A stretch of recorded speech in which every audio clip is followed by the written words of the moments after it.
على الفلاح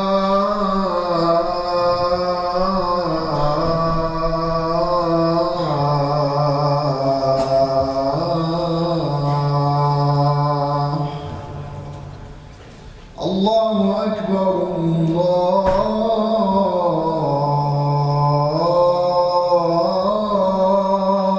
أكبر لا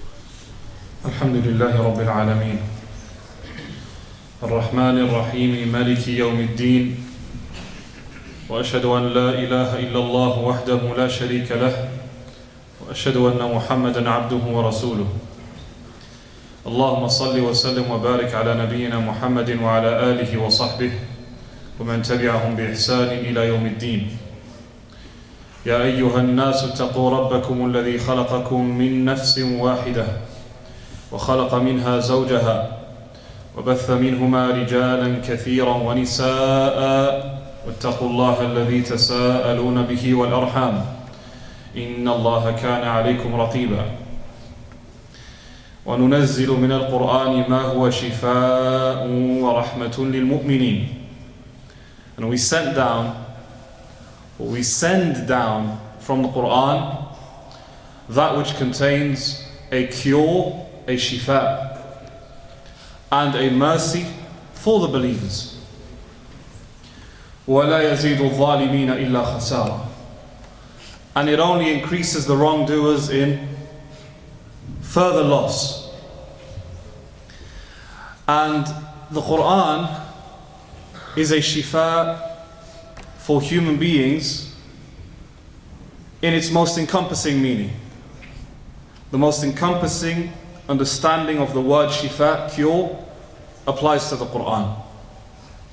Unlike other forms of medication in this dunya, that can be a form of medication for some things but not other things, or they can be incomplete forms of medication. But the Quran is a medication for human beings in all aspects. And the human being, we're made up of nothing but a body and a mind and a heart or a soul. And we can use heart and soul interchangeably here. The Quran is a shifa for the minds because it clarifies correct beliefs, it clarifies guidance from misguidance, and it clarifies the route to a purified mind that's consistent with the fitrah, the purity that Allah has created us upon. Because minds can get ill, can't they?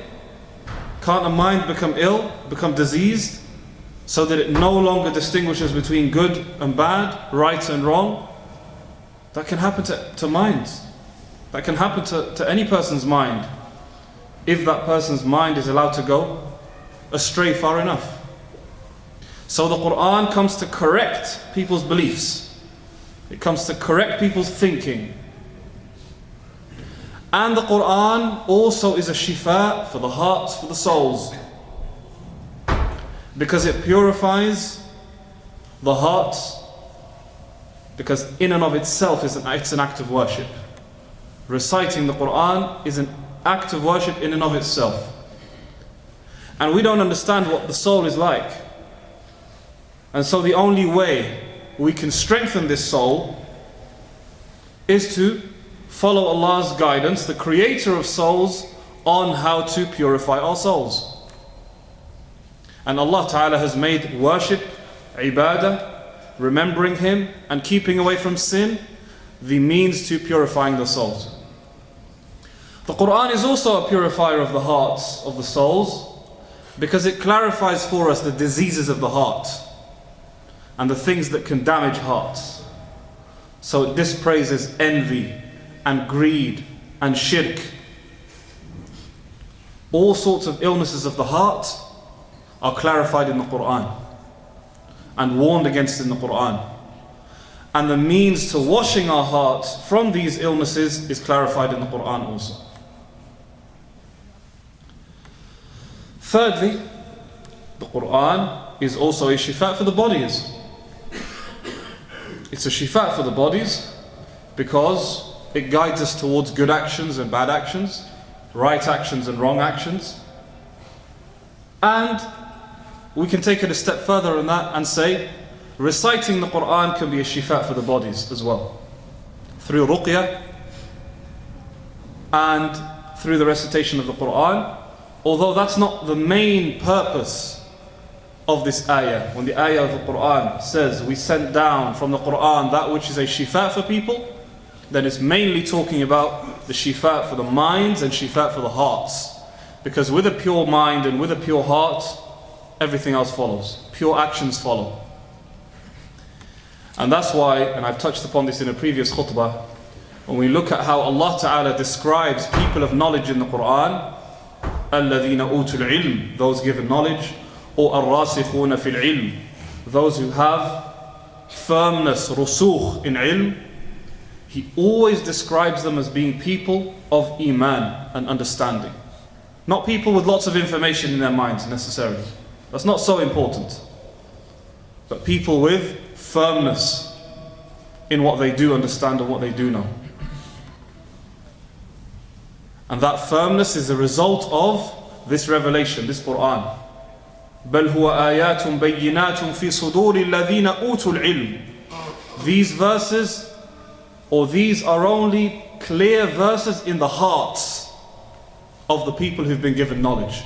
Because when it's in their hearts, it's on their minds, and it constantly reminds them to act in the right way, correct themselves in the right way, and say the right things.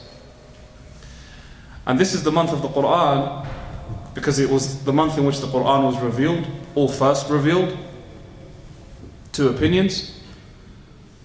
And because Allah has made purifying our hearts easier, it's the perfect opportunity to connect with the Quran.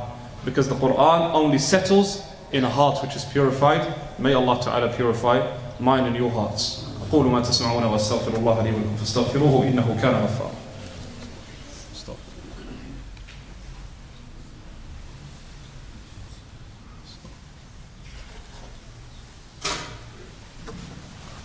Alhamdulillah, sallallahu wa sallam wa baraka ala rasulillahi wa ba'd.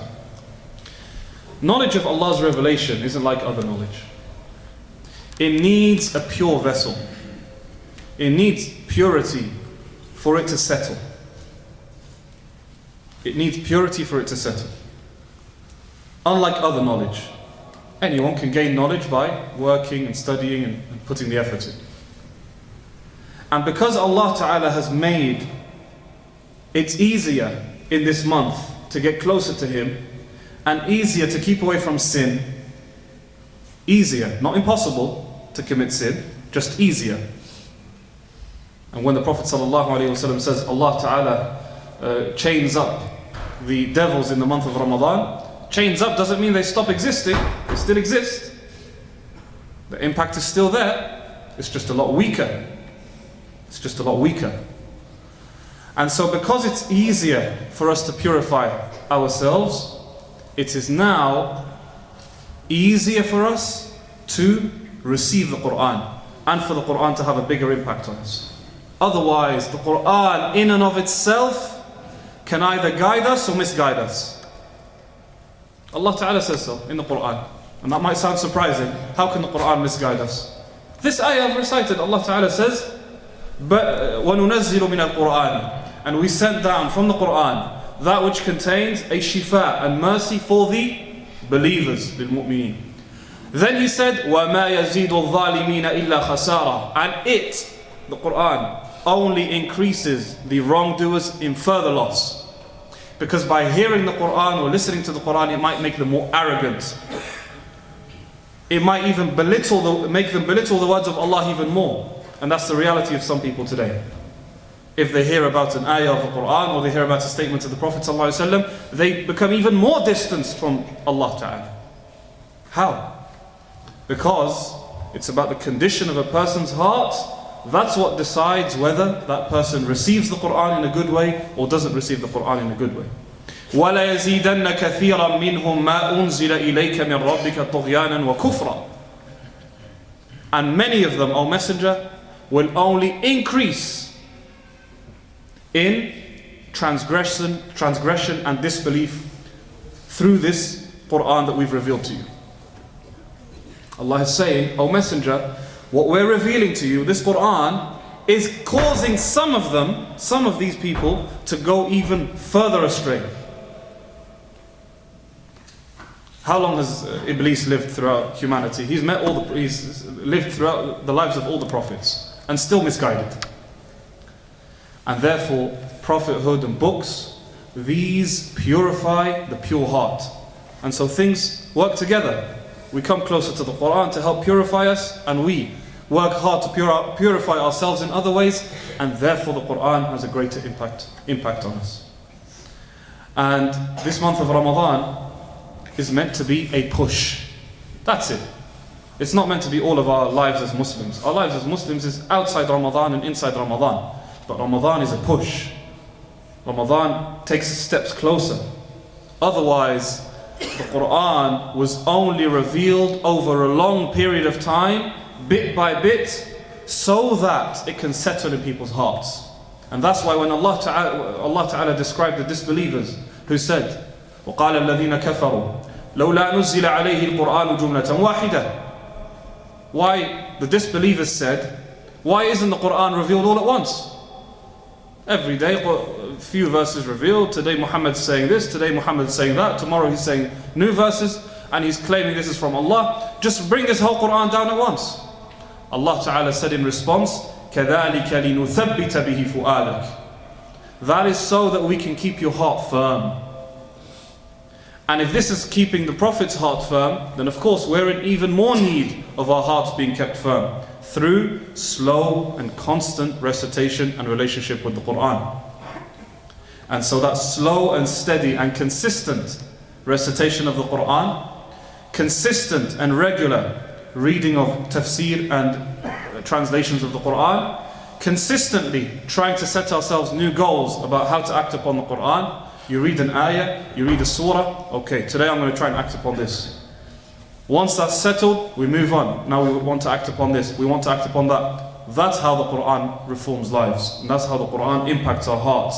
And that's how the Quran purifies and reforms and revives our bodies and our hearts and our souls. And we ask Allah subhanahu wa ta'ala to make the Quran in our hearts and in our lives and in our words and in our actions, and that Allah subhanahu wa ta'ala blesses us with the recitation of the Quran and acting upon it. And we ask Allah subhanahu wa ta'ala to ease the affairs of all the Muslims and to accept our actions that have passed and to forgive us for what has passed and to give us success to worship Him in the best way for the upcoming days. Allahumma salli wa sallim wa barik ala nabiyyina Muhammad wa ala alihi wa sahbihi ajma'in walhamdulillahi rabbil alamin.